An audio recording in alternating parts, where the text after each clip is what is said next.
มื้อนี้ก็ตื่นมาแต่เช้าเติบเนาะเพื่อว่าสิมาแกะเครื่องไปขายมื้อนี้ก็เป็นบุญข้างบ้านแน่เนาะ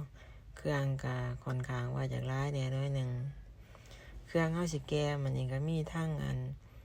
เครื่องเย็นจำพวกปลาทูโครงไก่ลูกชิ้นฮอทดอก